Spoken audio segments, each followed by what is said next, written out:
சிறப்பாக உட்காருங்க.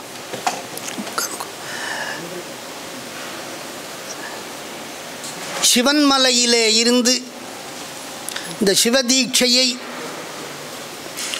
ஆச்சாரியராக ஆகம ஆசிரியர் விக்னேஷ் சிவாச்சாரியார் மிகச்சிறப்பாக விசேஷ தீட்சையினுடைய பிரயோக விளக்கத்தை அழகாக எடுத்துரைத்தார். இந்த விசேஷம் என்பது பொதுவாக நம்ம பூணல் போட்டுருந்தாலும் எக்ஸ்ட்ரா ஒரு பூணல் வருது, அது ஒரு விசேஷம், பிரத்யட்ச விசேஷம். என்னடா விசேஷம்னா சமய தீட்சையில் பூணல் போட்டுக்கலாம், இந்த விசேஷ தீட்சையில் என்னடா விசேஷம்னு கேட்டால் பிரத்யட்சம் எல்லோரும் சொல்லக்கூடியது. பூணல் ஒன்று எக்ஸ்ட்ரா கிடைக்கிது. இனிமேல் கடைசி வரைக்கும் ஒத்த ரெண்டெல்லாம் கிடையாது, 3 தேடி போகணும், ஜோடி சேர்த்தாகணும். அடுத்தது இந்த சமய தீட்சை பண்ணால் கொஞ்சம் பூஜை கீஜை பண்ணாமல் கூட அப்படி இருந்துக்கலாம், பூஜையை எடுத்துக்கணும்னு கட்டாயம் கிடையாது. விருப்பப்பட்டால் அதிக தீவிர பக்தி இருந்தால் வேணால் எடுத்துக்கலாம். இந்த சிவ பூஜை பண்ணணுன்ற கட்டாயம் கிடையாது சமய தீட்சை பண்ணால். இந்த விசேஷ தீட்சை பண்ணிட்டா என்ன ஒரு விசேஷம்னா புள்ளன்னு ஆயிடுறான். சுவாமிக்கு புத்திரகனாக ஆயிட்டத்தால் கடமை உணர்வு வந்துடுது, அதான் விசேஷம். அதை நம்ம தெரிஞ்சுக்கணும். புத்திரன்னாலே புத்துங்கிற நரகத்திலேருந்து காப்பாற்றுறதால புத்திரன்னு பேர். அதுபோல் நரகம் புகாமையேன்னு பரமேஸ்வரங்கிட்ட போயிட்டு வந்ததால் இனி ஜென்மாபி இவனுக்கு நரகங்கிறதே கிடையாது. சிவாச்சாரியானுக்கு நரகம் கிடையாது. உங்ககிட்ட எமன்லாம் வரமாட்டான், பயந்துன்னு போயிடுவான்னு அப்பயே சொல்லியிருக்காரு. அதுவும் தீட்சித்தனாக இருந்துட்டால் கிட்டக்கையே வரமாட்டான். நம்ம அதன்படி இருக்கணும். ஆகம ரூலில் 100க்கு 100 ஃபாலோ பண்ணிட்டா நமக்கு எல்லாம் சாதகம். சாஸ்திராய சுகாயச்சா அனபியாசே விஷம் சாஸ்திரம். அபியாசமாக இருந்தால் தான் எல்லாமே சொன்னபடி நடக்கும். நான் ஒன்றை கேட்பேன், ஒன்றை கேட்டுப்பேன், ஒன்றை கேட்க மாட்டேன்னா அது நடக்காது. இப்படி இந்த விசேஷ பிறப்பு யோக நெறியினால் ஒரு குரு ஆச்சாரியர் தனக்கு தெரிந்த யோகாபியாச நாடி சக்கர விதான பிரயோகத்தில் நல்ல கிருத்த அபியாசராக இருக்கிறதால அவர் சொன்ன மாதிரி பிராணாயாமத்தில் பிராணாயாமாத் பரம் புண்ணியம் ந பூதம் ந பவிஷ்யதி, அதை நல்லா தெரிஞ்சுட்டாலே போகும். அதையும் இப்போ ஆகாச மார்க்கமாக எப்படி பண்ணுறான், என்னென்ன மூக்கையே தொடரதில்லை. இந்த பிராணாயாமத்தில் அவ்வளவு பரம ரகசியமெல்லாம் இருக்குது. அந்த பிராணாயாமத்தில் பிராணனுடைய போக்குவரத்தை மாத்திரா காலத்தில் நிறுத்தி வைக்கக்கூடிய ஒரு பெரிய ஆற்றல். இவ்வளோ வேலை உள்ள மனசுக்குள்ளே பார்க்கணுன்னு சொன்னார். இல்லை என்ன சாதாரண விஷயமா? அனபியாசமாக இருந்தால் ஒன்றுமே பண்ண முடியாது. இந்த கிரியைனா ஏதோ உடம்பால் செஞ்சால் தான் கிரியைன்னு நம்ம நினச்சின்னு இருக்கோம். அதான் கிடையாது. மனசா வாச்சா ஹஸ்தாபியாம்னு நம்ம வேதங்களில் சொல்கிறது மாதிரி காயேன வாச்சா மனசா இந்திரிய இருவான்னு வேதம் சொல்லுத. அதே போல தான் இந்த ஆகமத்தில் இந்த தீட்சையில் கிரியை என்பது 4 வகையில் செய்யப்படுகிறது. மனசாலையும் செய்ய வேண்டிய கிரியை இருக்குது, மந்திரத்தால் செய்ய வேண்டிய கிரியை இருக்குது, உடம்பாலேயே செய்ய வேண்டிய கிரியை இருக்குது, யோக மார்க்கத்தாலேயே செய்ய வேண்டிய கிரியையும் இருக்குது. அதனால் நம்ம வெறும் அஷ்டோத்திரம் அர்ச்சனை பண்ணுற மாதிரி ஏதோ பூவை போட்டோமா பாதத்தில் என்ன இருக்க முடியாது. இந்த தீட்சையை உண்மையாக பொருளறிந்து செய்து வைக்க வேண்டுமானால் முதலில் பாஷாஜானம், சம்ஸ்கிருத பாஷாஜானம் தேவை, யோக அபியாசம் அனுஷ்டானம் தேவை. அதெல்லாம் இல்லைன்னா நம்ம இந்த வேலையிலேருந்து விலகிடணும். செய்கிறவா செய்யட்டும், நல்லா அவளை கெடுக்கக்கூடாது. முடியல, நமக்கு அதில் பயிற்சி இல்லை, முடியலன்னா ஆசைப்படக்கூடாது. தெரியாதவன் ஆப்ரேஷன் பண்ணக்கூடாது. இது பெரிய ஸ்பிரிச்சுவல் சர்ஜரி. இந்த ஆகமங்கிறது பெரிய ஆர்ட்ஸ் ஆஃப் சயின்ஸுன்றா, ஒன்றுமில்லாதெல்லாம். இது ஆன்மீக ஸ்பிரிச்சுவல் சயின்ஸ். இது ஆகமம். ஒரு ஆன்மா அவனுக்கு மட்டும்தான் இந்த பக்கம் பாசத்தோடையும் சம்பந்தம் இருக்குது, அந்த பக்கம் பதியோடையும் சம்பந்தம் இருக்குது. அந்த பதிக்கு யாருடைய அபேட்சையும் தேவையில்லை, இவனை பற்றியும் கவலை இல்லை, பாசத்தை பற்றியும் அவருக்கு தேவையே இல்லை. பாசமாக அது ஜடம், அது பதியை பற்றியும் கவலைப்படாது, பசுவை பற்றியும் கவலைப்படாது. இந்த நடுவில் மாட்டின் முழிக்கிறவன் இவன் தான். இவன் ஜாக்கிரதையாக இருக்கணும், இதை சாடுறானா அதை சாருகிறானான். அப்படி ஒரு பெரிய பொறுப்பு இந்த ஆத்மாவுக்கு இருக்கு. அறிவித்தால் அறிபவன் ஆத்மா, அறிந்து அறிவிப்பது பதி, அறிவித்தால் அறிந்து நிற்பது பசு, அது சிவத்தடையாமை செறிந்து வையக துய்ப்பது ஆணவம், திறம் கருவி துறந்த மாயை மற்ற ஊனது பல் நிற கருமம். இப்படி திருத்தணிகை புராணத்தில் இந்த பதிபசுபாசங்களினுடைய விளக்கம் சொல்லப்படுகிறது. அதனால் அறிந்து இறைவன் ஆகமங்களை அறிவித்து விட்டான், பதி வேலை முடிஞ்சது. அறிவித்தால் அறிவது பசு. யார் அறிவிக்கிறது? குரு தான் தெரிவிக்க முடியும். குரு இல்லைன்னா இவன் என்றைக்குமே அஜ்ஞானாக இருக்க வேண்டியது தான். புனரப்பி ஜனனம் புனரப்பி மரணம். இந்த மாதா பித்ரு மலோத்பூத தேகே ஸ்தாத்தும் ந சக்கியத்தே தஸ்மான் மந்திரமய காரியா கிரியத்தே பிரதிவாசம். தனம் பூத சுத்தி பண்ணிட்டு திரும்ப திரும்ப போகிறான். கோவில் கோபுரவாசல் போகிற வரைக்கும் பிரகிருதி பாவம், உள்ளே போயிட்டா சிவபாவம், அங்கேருந்து வெளியே வந்துட்டா உத்ஸிருஜ்ய பிராகிருதம் பாவம் சிவோகமிதி பாவி. இவன் இப்படி மாறி மாறி இருந்துட்டுருக்கான். தனம் பூஜை பண்ணும்போது பூத சுத்தி பண்ணால் தாத்காலிக சுத்தி. பெரிய குளம் இருக்கும், இந்த குளத்தில் பாசி பிடிஞ்சிருக்கும், ஒரு கல்லை தூக்கி போட்டால் கொஞ்சம் தூரத்துக்கு விலகி இருக்கும் ஜலம், மறுபடி மூடிக்கும், பார்த்துருக்கோம்.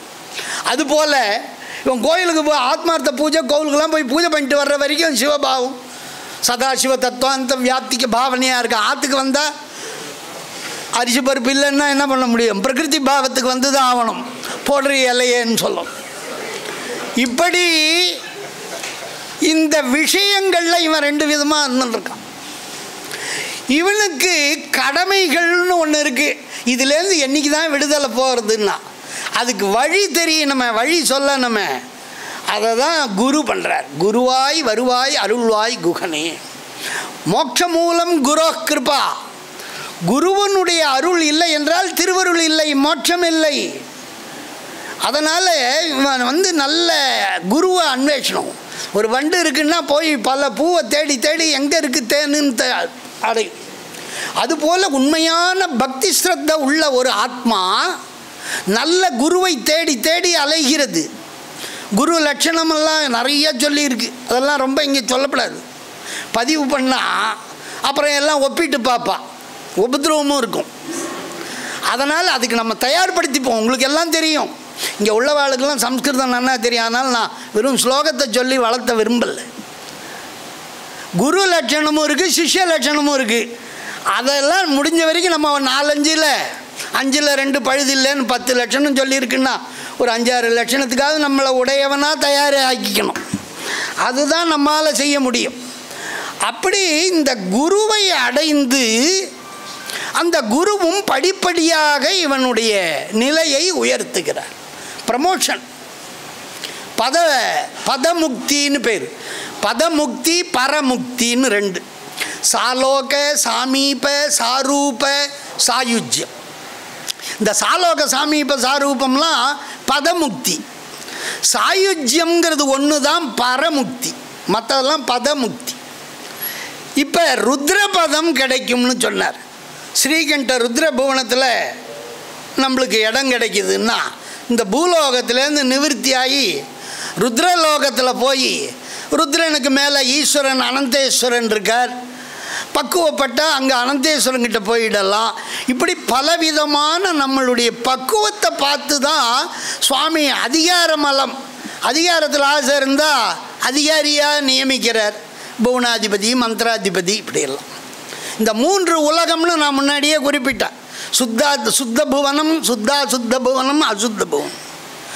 இதில் நம்மளை அசுத்த புவனத்திலேருந்து சுத்த புவனத்துக்கு உள்ளே போகிறதுக்கு தகுதியை உண்டாக்கி கொடுத்தார் முதல் இதில் சமயத்தில். இந்த விசேஷத்தில் என்ன பண்ணார், நீ சுத்தமானவாளோடையே போய் கலந்து இருந்துட்டு வா அப்படின்னு பிரகாராந்தரமாக சுத்தம். இப்போ தினம் போகும்போது ஆத்மாவை சுவாமிகிட்ட சேர்க்குறமே, அப்போ அதுவே மோட்சம்தானா? இல்லை, போக்கிய கர்மோபோகார்த்தம்னு அங்கே உத்தேசியம். அவன் செய்த வினையெல்லாம் பேலன்ஸ் வச்சுருக்கான், அவன் தான் வந்து அனுபவிக்கணும். நீ பாடி திடீர்னு எல்லாத்தையும் இங்கே விட்டுட்டு மேலே போய் சுவாமிகிட்ட கலந்துட்டா உன் வினையை யார் அனுபவிப்பான்? நீ அந்த நாபுக்தம் சீயத்தே கர்மா. இந்த கர்மா 3 விதம்: ஆகாமி, சஞ்சிதம், பிராரப்தம். ஆகையினால இந்த கர்மாக்களில் 2 தான் தீட்சையால் போகுது. பிராரப்த கர்மா இருக்குது. அதனால் திருப்பி அவனை சுவாமிகிட்டேருந்து வர வச்சு ஆத்மா உடம்புல நிறுத்தணும். சுத்தம் பண்ணப்பட்ட தேகத்தில் நிப்பாட்டி வைக்க வேண்டியதார். அதுபோல் இந்த தீட்சையில் என்ன பண்ணுறார், இந்த ஆத்மாவை இப்போ இது நம்மளுக்கு நாமே கொண்டு போய் சுவாமிகிட்ட சேர்த்துக்கிறோம், திருப்பி ஆயிஷ்னு வந்து உடம்புல வைக்கிறோம் பூத சுத்தியில். இங்கே விசேஷ தீட்சையில் என்ன பண்ணுறார், இன்னொருத்தர் உடல், வேறொரு உடல், சிஷ்யனுடைய உடல்லேருந்து ஜீவனை பிரித்து எடுத்து, விஸ்லேஷம்னா பிரித்து எடுக்கணுன்னாலே கொஞ்சம் அதை உள்ள தனிமைப்படுத்தணும். ஒட்டின்னு இருக்கு எல்லாம் ஒரே ஏகீபூதம் பரமீகிருத்தியான்னு பண்ணி வச்சிருக்கார். 36 அகக்கருவி, தனு கரண புவனம். தனுன்னா உடல், 2 விதமான சூக்ஷ்ம ஸ்தூல நிலையில் 2 உடம்பு கொடுத்துருக்கார். உடம்பு கொடுத்தவர் அந்த உடம்பை வச்சு உனக்கு பயன்படணுமேனு டூல்ஸ், கருவி, அகக்கருவி 36 தத்துவங்களை கொடுத்துருக்கார். இந்த தத்துவம் இல்லைன்னா இந்த உடம்பால் நம்ம ஒன்றுமே பண்ண முடியாது. உடம்பே வேஸ்ட், அதுவே ஜடம். அதை வச்சுன்னு என்ன பண்ணுறது? குடம் இருக்குது, குடத்தில் தண்ணி கொண்டு வரலாம். யார் கொண்டு வர்றது? அறிவுள்ள மொத்தம் போய் அந்த மண் தோண்டி எடுத்துன்னு போய் குளத்தில் மொண்டாதான் குடம் பயன்படும்.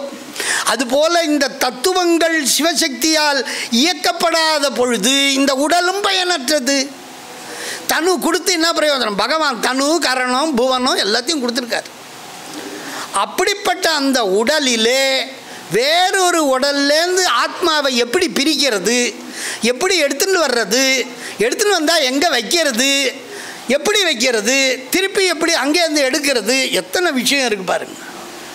இது டாக்டர் படிப்பு மாதிரி. இது சைக்காலஜி, மனம் எப்பயுமே ஆத்மாவோடையே இருக்குது. அதனால தான் மனுஷன்னு பேர். கடைசியில் சமானாந்தம் பாசஜாலம் உண்மன்யந்தே பரசிவா. கடைசி ஸ்டேஷன் போனவுடனே இன்ஜினையும் கழட்டி விட்டுருவான். அதுபோல் கடைசியில் போகும்போது மனசையும் கழட்டி விட்டுடுறான். மனம் வாச்சம் கடந்தாடுறான், அதையும் விட்டுட்டு மேலே போயிடுறான். அப்படி இந்த மனிதன் இந்த மனசோடு பயணிக்கிறான். இதையெல்லாம் எங்கே வைக்கிறது, எப்படி வைக்கிறதுங்கிறத தெரிஞ்சு ஒரு ஆச்சாரியர் யோக மார்க்கத்தால் ஒரு ஆத்மாவை எடுத்தால் அந்த உடம்புலையும் போக்குவரத்தை காண்பிக்கணும். எடுத்து எந்த உடம்பில் இன்னொரு உடம்பில் சேர்க்கிறோமோ அந்த உடம்புலையும் மூர்தாதியாக வியாப்தியை காண்பிக்கணும். இதில் ஹிருத்கண்டதால ப்ரூமத்திய பிரம்மரந்திரேஷுன்னு நம்ம சொல்கிறோம். இந்த பஞ்சஸ்தானத்தில் பஞ்சகிருத்திய அதிபதிகள் பிரம்மாதிகாரண தியாக கிரமேணா அப்படி கொண்டு போய் சமரசி பாவத்தை பண்ணி திருப்பி கொண்டு வந்து என்றைக்குமே நல்லதோட சேர்த்துட்டா அதுவும் நல்லதாயிடும். நெருப்பில் போட்டுட்டு எடுத்தால் அந்த இயற்கை விஷம்லாம் முறிஞ்சு போய் விபூதி பஸ்மம் நமக்கு நோயை தீக்கிறதா வருது. அதனால் அதுபோல் இந்த ஆத்மாவை நெருப்பில் போட்டு புடம் பண்ணி சிவத்தன்மையோடு எடுக்கிறார்.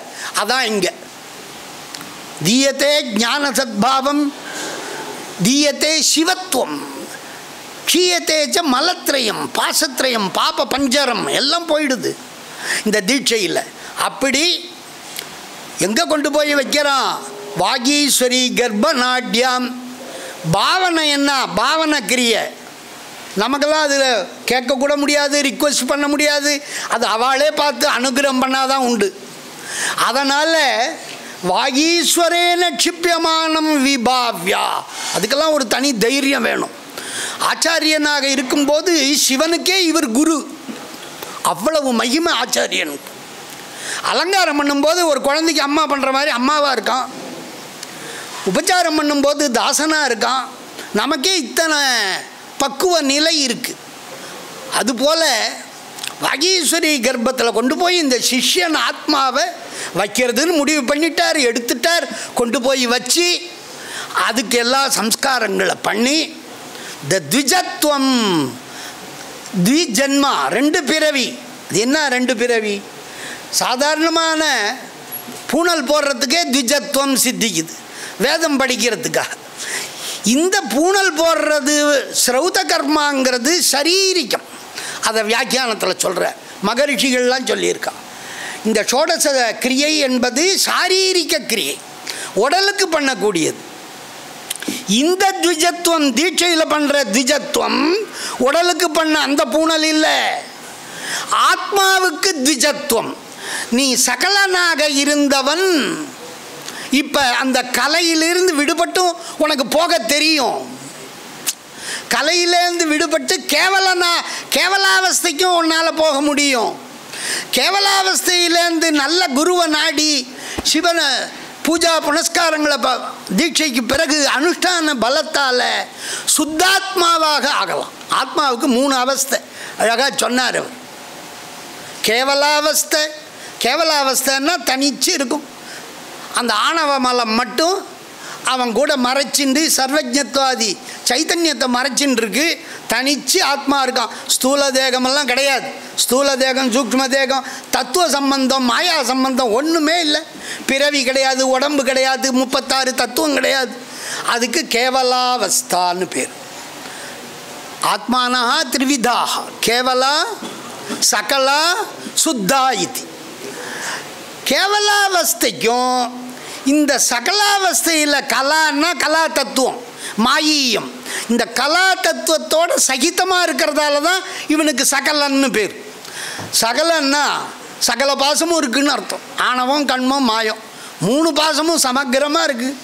சகல பாசமும் இருக்குது, கலையோடும் கூடியவனாக இருக்கான்.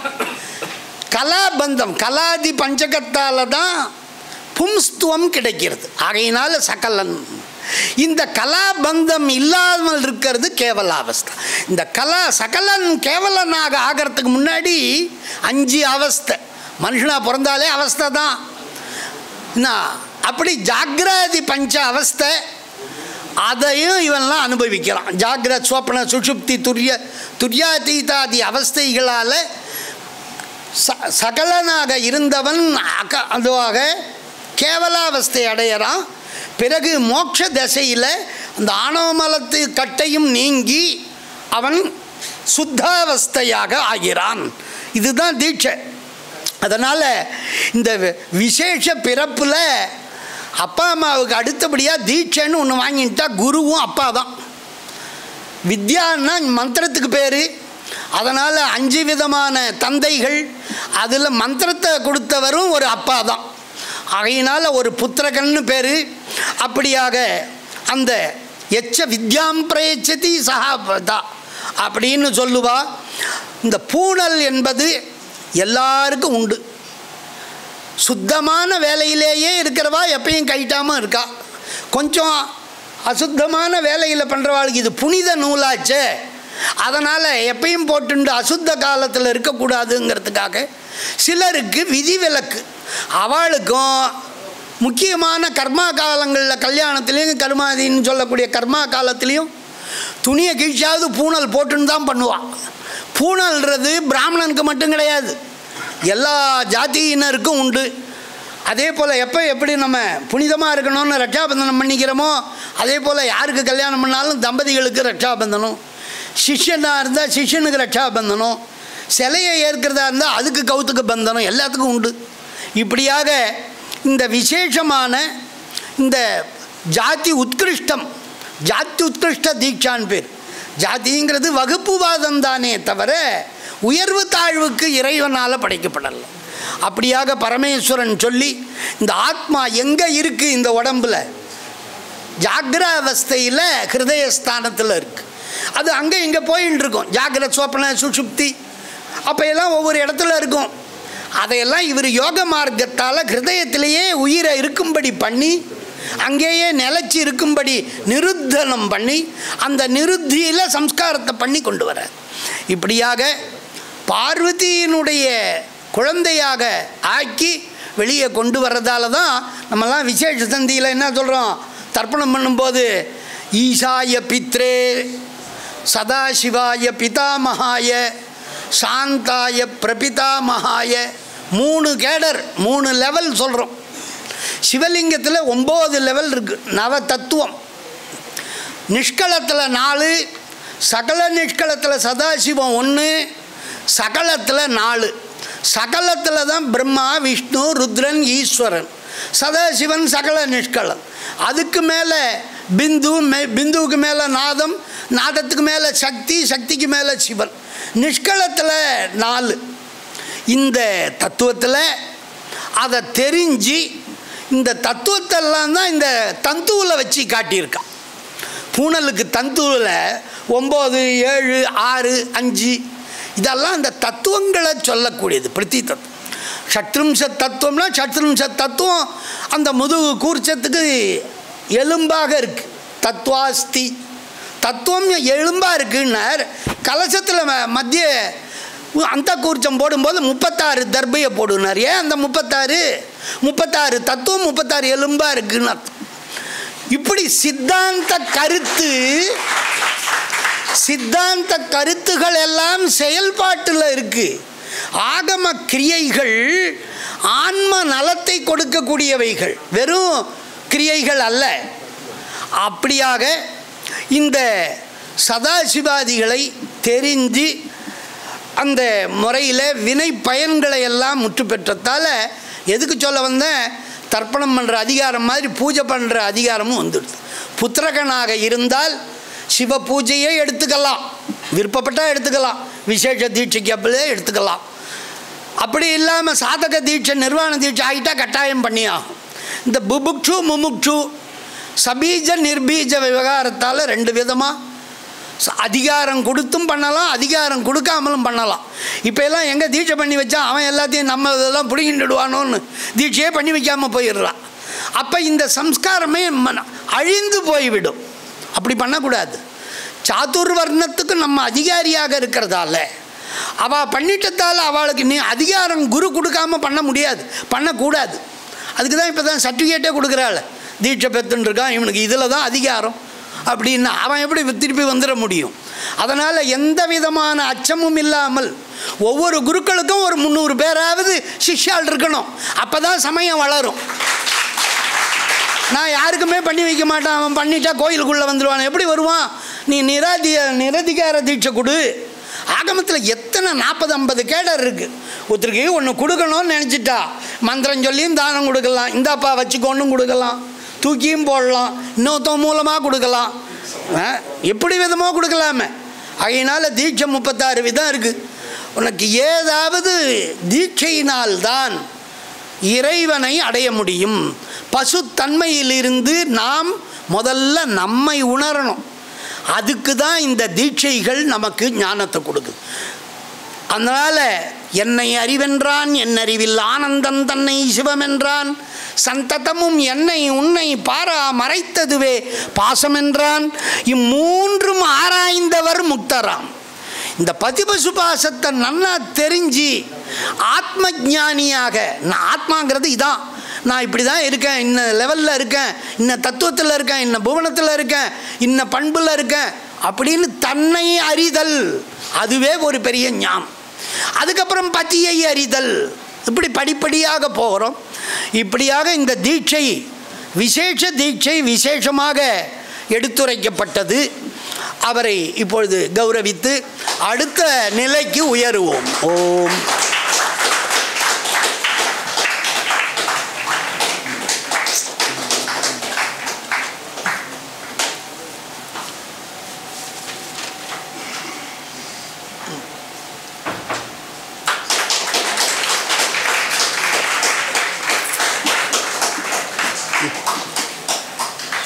வாழ்க.